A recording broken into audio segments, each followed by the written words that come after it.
Bulletin का आगाज करें। इसराइल के निहत्ते फलस्तीनियों पर बर्बरियत का सिलसिला जारी। गजा में अल-मगाजी पनाहगुज़ीन कैंप पर फ़ज़ाई हमला, मज़ीद 30 फलस्तीनी शहीद। बमबारी से जबालिया कैंप को पानी फराहम करने वाली सबसे बड़ी पाइपलाइन भी तबाह कर दी गई। गजा में शोहदा की तादाद 9,500 हो गई। हज़ारों बच्चे और ख़वातीन भी शामिल। सहूनी फोर्सेस के हमलों में 32,000 से ज़ायद फलस्तीनी जख्मी हैं। इसराइल के निहत्ते फलस्तीनियों पर बर्बरियत का सिलसिला जारी है। गजा में अल-मगाजी पनाहगुज़ीन कैंप पर फ़ज़ाई हमला, मजीद 30 फलस्तीनी शहीद। बमबारी से जबालिया कैंप को पानी फराहम करने वाली सबसे बड़ी पाइपलाइन को तबाह कर दिया गया। गजा में शोहदा की तादाद 9,500 हो गई, जबकि हज़ारों बच्चे और ख़वातीन भी शामिल। सहूनी फोर्सेस के हमलों में 32,000 से ज़ायद फलस्तीनी जख्मी हैं। आपको बता रहे हैं कि बमबारी से जबालिया कैंप को पानी फराहम करने वाली सबसे बड़ी पाइपलाइन भी तबाह हो चुकी है। हज़ारों बच्चे और ख़वातीन शामिल हैं। शोहदा में गजा में शोहदा की तादाद 9,500 हो चुकी है। अल-क़स्साम ब्रिगेड के इसराइल पर जवाबी हमले, टैंक्स को तबाह करने की वीडियो जारी। जंगजुओं ने अल-शती कैंप के करीब सहूनी फोर्सेस के टैंक्स को मलिया मेट किया। इसराइल का हमास के अल-क़स्साम ब्रिगेड्स को शदीद नुकसान पहुंचाने का दावा। हमास के मवासलती मरकज़, बंकर्स और सुरंगों के नेटवर्क्स को तबाह कर दिया। इसराइली फोर्स हमास के चीफ को तलाश करके ख़त्म कर देगी।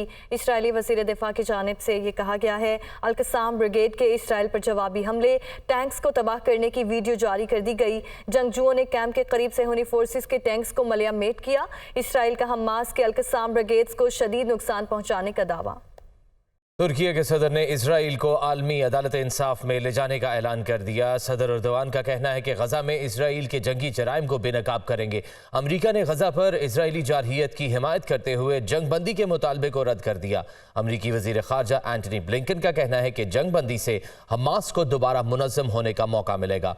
वाशिंगटन में हजारों अफराद ने फलस्तीनियों के हक में एहतजाजी मुजाहरा किया। गजा में इसराइली जारहियत रुकवाने की आलमी बरादरी की कोशिशें जारी। ओमान में अरब ममालिक के वज़ीर खारजा की गोल में इस कॉन्फ्रेंस, अमरीकी वज़ीर खारजा की भी शिरकत। अमरीका ने एक बार फिर गजा पर इसराइली जारहियत की हिमायत करते हुए जंग बंदी के मुतालबे को रद्द कर दिया। ब्लिंकन ने अरब वज़ीर खारजा के हमरा प्रेस कॉन्फ्रेंस करते हुए कहा, अभी जंग बंदी करने से हमास को दोबारा मुनज़्ज़म होने और हमले करने का मौका मिल जाएगा। इसराइल को अपने शहरियों की हिफाजत के तमाम इक़दाम करने चाहिए। उर्दन के वज़ीर खारजा एमन सफदी ने कहा कि अस्पतालों, एम्बुलेंसों, स्कूलों और पनागज़ीन कैंपों पर हमलों को इसराइल का हक के दिफा नहीं समझते। मिस्री वज़ीर खारजा ने गजा में गैर मशरूत और फौरी जंगबंदी को नागुज़ीर करार दिया। अमरीकी सदर का कहना है कि इसराइल और हमास के दरमियान जंग में इंसानी हमदर्दी की बुनियाद पर वक्फा हासिल करने के मामलात पर पेशरफ्त हुई है। तुर्की के सदर ने इसराइल को आलमी अदालत इंसाफ में ले जाने का ऐलान कर दिया। सदर अर्दवान ने मीडिया से गुफ्तगू में कहा कि इसराइल गजा में फलस्तीनियों को तबाह कर रहा है। नेतन्याहू से कोई बात नहीं हो सकती। जंगी जराइम को बैनुल-अक़वामी जराइम की अदालत में लेकर जाएंगे। ईरान के सुप्रीम लीडर आयतुल्लाह ख़ामनाई से हमास के सरबराह इस्माइल हानिया ने मुलाकात की। गजा की ताज़ा सूरत हाल और हमास की जंगी तैयारियों पर तबादला ख्याल किया गया। ईरानी सुप्रीम लीडर ने मुकम्मल ताउन की यकीन दहानी करा दी। हमास की जानिब से इसराइली जारहियत के खिलाफ भरपूर मज़ाहमत। अल-क़स्साम ब्रिगेड के हाथों इसराइली टैंकों की तबाही की एक और वीडियो जारी। अल-क़स्साम ब्रिगेड का अल-शती कैंप के करीब मजीद इसराइली टैंकों को तबाह करने का भी दावा।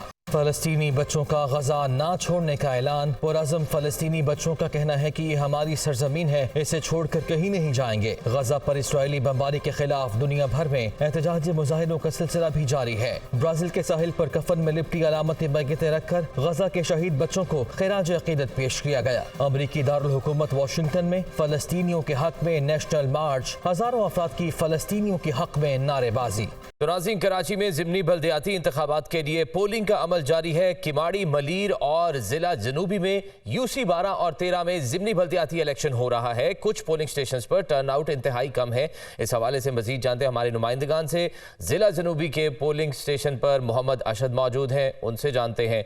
और हमारे साथ डिस्ट्रिक्ट किमाड़ी यूसी 3 से नवीद कमाल ताज़ा तरीन सूरत हाल से आगाह करेंगे।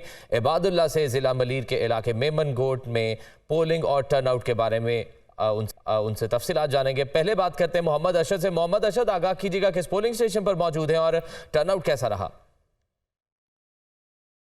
जी देखिए, कराची के 5 अजला में 9 नशिस्तों के ऊपर ज़िमनी बल्दियाती इंतखाबात के लिए पोलिंग का अमल है, जिसमें 3 चेयरमैन, 3 वाइस चेयरमैन और 3 बोर्ड के जो मेंबर्स हैं उसके लिए इंतखाबात के लिए पोलिंग जो है वो जारी है। इस वक्त मैं ज़िला जनूबी में मौजूद हूँ और ज़िला जनूबी का जो सदर टाउन है उसमें UC 13, जिसको इंतहाई इम्पोर्टेंट जो है वो कंसिडर किया जा रहा था, क्योंकि यहाँ से जो पाकिस्तान पीपल्स पार्टी के जो नुमाइंदे हैं चेयरमैन के लिए वो मेयर कराची मुर्तज़ा वहाब हैं। इस वक्त हम पोलिंग स्टेशन नंबर 15 के बाहर जो है यहाँ पर मौजूद हैं। और अगर हम गहमा गहमी की बात करें तो सुबह 8 बजे से ही जो है वो पोलिंग का वक्त जो था वो शुरू हुआ था। तो हमने देखा कि तमाम तर पोलिंग स्टेशंस पर लोगों का रश जो था, कुछ जगहों पे कतारें लंबी लंबी हमें कतारें नज़र आई, जाकर कुछ जगहों के ऊपर कतारें मौजूद नहीं थी। अब चूँकि कुछ ही जो है वो देर रह गई है इलेक्शन का पोलिंग का अमल ख़त्म होने में, तो अब हम देख रहे हैं कि यहाँ पर लोगों का रश जो है वो बढ़ता जा रहा है। पोलिंग कैंप्स पर लोग जो हैं वो आ रहे हैं और अपना वोट कास्ट करने के लिए पोलिंग स्टेशन में जा रहे हैं। तकरीबन 2 बजे के करीब मेयर कराची मुर्तज़ा वहाब जो थे वो इसी पोलिंग स्टेशन पर अपना वोट कास्ट करने के लिए आए। तो हमने यहाँ पे देखा कि यहाँ पे जमात इस्लामी और पाकिस्तान पीपल्स पार्टी के कारकुनान जो थे वो आमने सामने आ गए और एक दूसरे के खिलाफ खूब जो है वो नारेबाजी की। ताम बीच में पुलिस आ गई और कोई भी नाखुशगवार वाक़या जो है वो पेश नहीं आया। अगर हम ओवरऑल सिक्योरिटी के हवाले से बात करें तो सिक्योरिटी के इंतजाम भी जो थे वो काफ़ी अच्छे नज़र आए। जगह जगह हमें पुलिस और रेंजर्स की जो थे वो जवान नज़र आए, जहाँ पे जिसकी वजह से जो खदशात ज़ाहिर की जा रहे थे, क्योंकि तमाम तर पोलिंग स्टेशन को हसास या इंतहाई हसास करार जो है वो दिया गया था। तो कोई भी नाखुशगवार वाक़यात जो थे वो देखने में नहीं आए। और अब से जो है अभी भी पोलिंग स्टेशंस की अगर हम बात करें तो जो UC 13 है इसमें 17 पोलिंग स्टेशन है और तकरीबन अब तमाम तर पोलिंग स्टेशंस के ऊपर जो है जो वोटर्स हैं उनका रश जो है वो बढ़ता जा रहा है। जी, वोटर्स का रश बढ़ता जा रहा है। मोहम्मद अशद हमारे साथ ही मौजूद रहिएगा। डिस्ट्रिक्ट केमाड़ी UC 3 से नवीद कमाल ताज़ा तरीन सूरत हाल बताएंगे हमें। जी नवीद, बताएगा पोलिंग का अमल जारी है?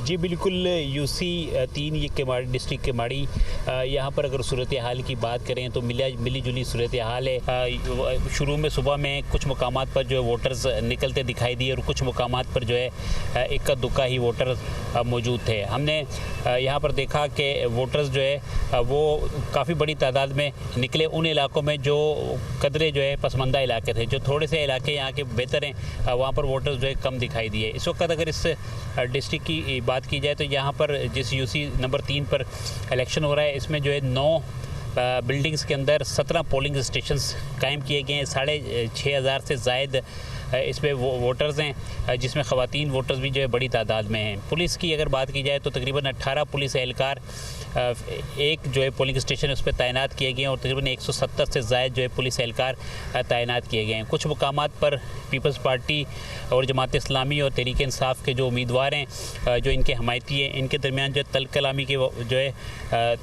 के वाक़यात भी पेश आए, लेकिन पुलिस जो है मौजूद रही और पुलिस ने जो है कंट्रोल कर लिया। इस वक्त जो है पोलिंग का अमल जारी है और जैसे जैसे वक्त करीब आता जा रहा है तो जो सियासी जमातों के कैंप से यहाँ पर हमें जो है रश दिखाई दे रहा है। उम्मीद है कि आखिरी वक्त में जो पोलिंग का अमल है वो तेज़ी आएगी और टर्नआउट जो है उसमें बढ़ेगा, तेज़ी आएगी और टर्नआउट बढ़ भी सकता है। नवीद हमारे साथ ही मौजूद रहेगा। इबादुल्लाह, ज़िला मलीर मेमन गोट में पोलिंग कैसी रही, टर्नआउट कैसा रहा?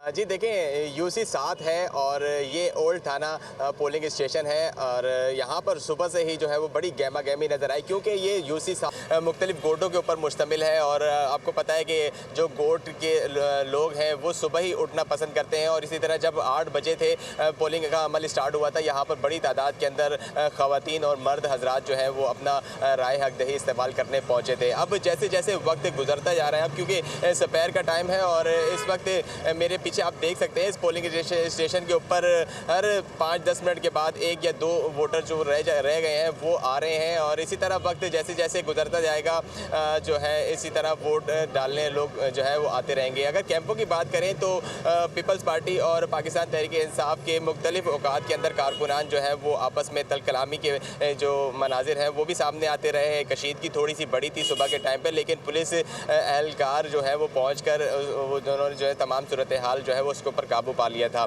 अब जैसे जैसे वक्त गुजरता जा रहा है, 5 बजने का जो है वो इंतज़ार कर रहे हैं लोग अपने अपने कैंपों के अंदर बैठकर। इस वक्त कैंपों में भी जो है काफ़ी खामोशी नज़र आ रही है। जमात इस्लामी के जो कारकुन हैं वो भी अपने कैंपों के अंदर बैठे हुए हैं और इसी तरह PTI और पाकिस्तान पीपल्स पार्टी के कारकुनान भी जो है वो खामोशी से जो है वो 5 बजे का इंतज़ार कर रहे हैं। और 5 बजे जब पोलिंग का अमल जो है वो ख़त्म हो जाएगा, गिनती जो शुरू होगी, फिर इसी तरह से जैसे सुबह गहमा गहमी शुरू हुई थी, इसी तरह यहाँ पर भी जो है वो गहमा गहमी होगी और हर कोई अपने उम्मीदवार के लिए यहाँ पर नारेबाजी करता हुआ नज़र आएगा जैसे कि सुबह हो रही थी। और सिक्योरिटी की अगर बात करें तो इंतहाई अहम ये एरिया है क्योंकि सलमान अब्दुल्ला मुराद जो है इस हल्के से सही जैसे जैसे पोलिंग का वक्त ख़त्म होने के करीब आ रहा है, उम्मीद की जा रही है कि शायद थोड़ा टर्नआउट मजीद बेहतर हो जाएगा। हमारे साथ मोहम्मद अशद मौजूद थे, नवीद कमाल और इबादुल्लाह, आप तीनों का बहुत शुक्रिया।